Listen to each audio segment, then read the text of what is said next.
Mackenzie Scott quietly divorces second husband after 3 years from her Bezos split, which is pretty funny when you think about it. But honestly, this really isn't that surprising because we're talking about someone who married an individual who was extremely hyperactive, hyper focused, built businesses, like has like a very strong personality, I'm guessing, to like a school teacher.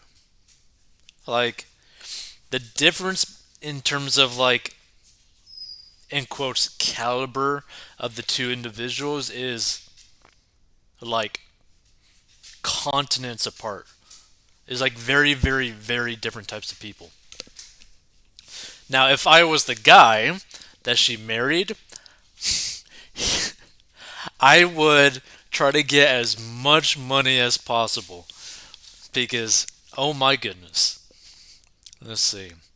So, Mackenzie Scott, one of the richest women in America due to marriage, is divorcing her second husband, Dan Jewett, a former science teacher at her children's school. Which I didn't realize this was actually a part, right? That this used to be a science teacher at her kid's school, which kind of makes me think that she probably did something with him while she was married with Jeff Bezos. So, according to the New York Times, which first reported the news, Scott submitted her divorce petition on Monday in King County, Washington. The pair had married last year. Now, here's another thing that I don't really understand, right? Like, at this point, if I was in her position, why would I ever get married again?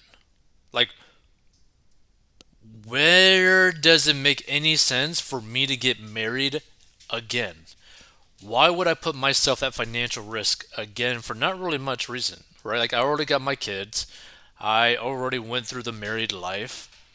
Why not have fun and like enjoy the rest of my life doing whatever I want? Because the second you get married, you're now responsible for that other person and have to deal with all that extra stuff. So earlier in the day, the Times reported that Scott had removed Jewett's name from a number of online sites, including her Giving Pledge biography and a Medium post about her philanthropy. She was also named alone in two major gift announcements, both of which previously included his name.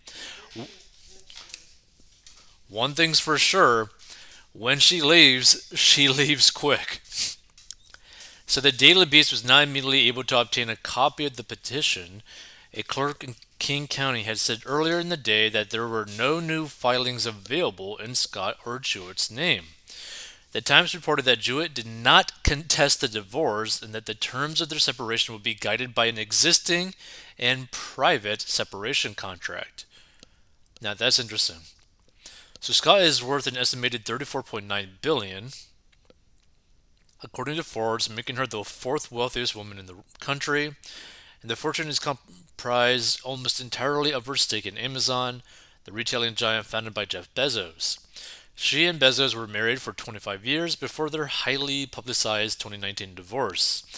And since that time, Scott has emerged as one of the most prolific philanthropists in history, pledging to offload her assets until the safe is empty, according to a Giving Pledge letter that previously included Jewett's name. To date, that has amounted to more than $12 billion in gifts. Scott, who has remained exceptionally private in recent years, did not make a public comment on her social media accounts on Wednesday, and her lawyer did not respond to the Times' request for comments. So, yeah, feel free to give your thoughts on this. Personally, I would just not get married again. Like, if I was in her position, where due to a divorce from a long standing marriage, I had a crazy amount of money now at my fingertips that I have basically everlasting access to, and basically an unlimited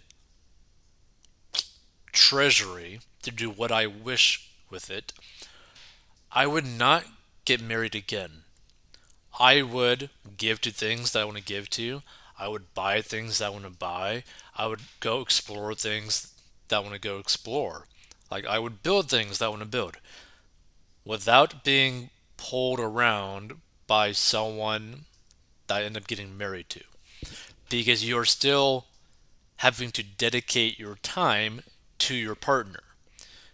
If you're in that position with immeasurable amounts of wealth after just leaving a divorce, why get back into marriage very quickly?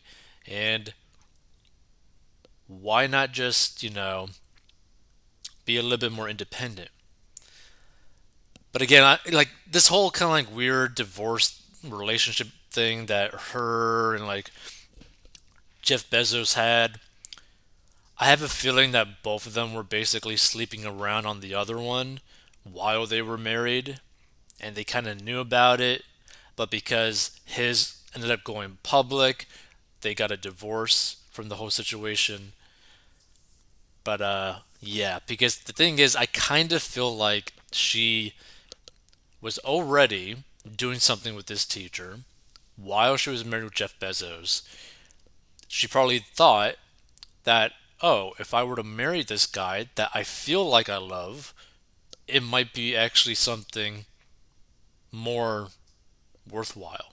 Like, this might be something that I really want in life, right? Like, oh, this is my dream partner. And then when it actually happens, where she does actually get what she wants, aka this teacher, she then realizes, never mind. This is not what I was thinking. Maybe my thoughts were actually nicer than reality kind of situation. Like, I think she was probably blinded by her wanting him, like the thought of wanting the teacher instead of actually being with the teacher.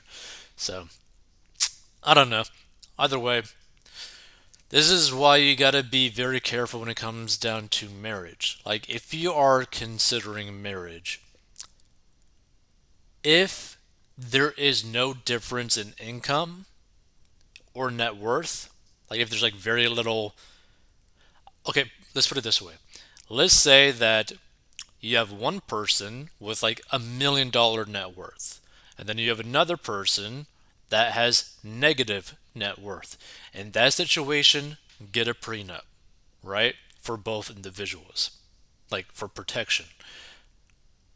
If you have someone that has like millions of dollars and another person that has millions of dollars or multiple six figures and multiple six figures or even more, then you would get a prenup to protect both of them as well. Now, if you are both not bringing basically any financial assets into the marriage, then there's really not much point to end up having a prenup because you're both kind of worthless financially speaking. So you're going to be building wealth together from scratch or below the dirt kind of thing. So, something to think about.